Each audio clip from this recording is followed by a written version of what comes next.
Sabah aynı tabak yine boş kaldı. Annem gözünü kaçırdı, içi daraldı. Buz gibi mutfak, kırık sandalye, pencere buğusu, içimde hasret.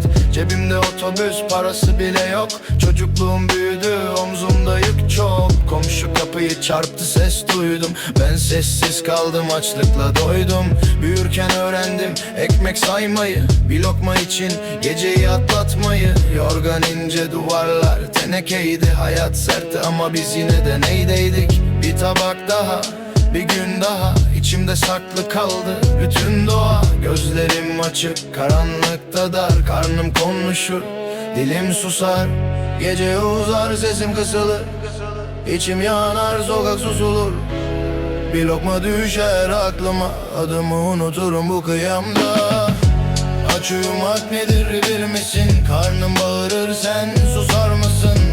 Aç uyumak nedir bilir misin? Bir lokma için sabır taşır mısın? Aç uyumak nedir bilir misin? Aç uyumak nedir bilir misin? Markette gezerken fiyatlar vurur. Reyonda parlak ceplerim durur. Elden ele döner bir ekmek bile. Ben bakarım sadece içim bile bile. Baba yorgun, sırtında dünya.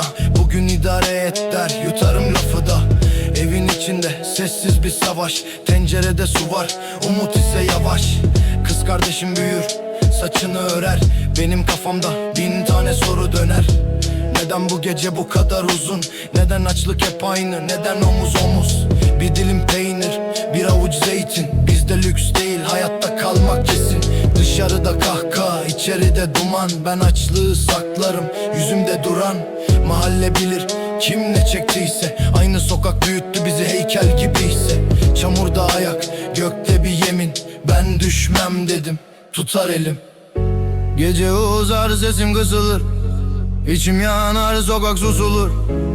Bir lokma düşer aklıma, adımı unuturum bu kıyamda. Aç uyumak nedir bilir misin? Karnım bağırır, sen susar mısın? Aç uyumak nedir bilir misin? Bir lokma için sabır taşır mısın? Aç uyumak nedir bilir misin? Aç uyumak nedir bilir misin? Bir gün oldu ayaklarım titrer, bir gün oldu yüzümde kül birikir. Okul yolunda başım önde gider, sınıfta aklım hep aynı yere gider. Tahtada yazı, ben sayıları siler. Açlıkla ders arasında hayat eğilir. Öğretmen sorar, ben geç cevap veririm. Midemde boşluk, kelime seçerim. Akşam olunca üstüme çöker, karanlık pencereyi eliyle söker. Annem dua eder, ben duvar sayarım. İnce seslerle gecemi bağlarım. Bir lokma ekmek, bir yudum çorba. Bunlar bizde bayram gibi orada. Şimdi büyüdüm, iz kaldı derimde. Yine de dimdik durur benim yerimde. Kimse bilmez neyi taşıdığımı, bir tabak için kaç gece aç kaldığımı. Ama ben sustum, büyüdüm dayan. Açlığın içinden kurdum bu bayan. Bir çocuk ağlar, kimse duymaz. Bir evde umut, bir kasede olmaz.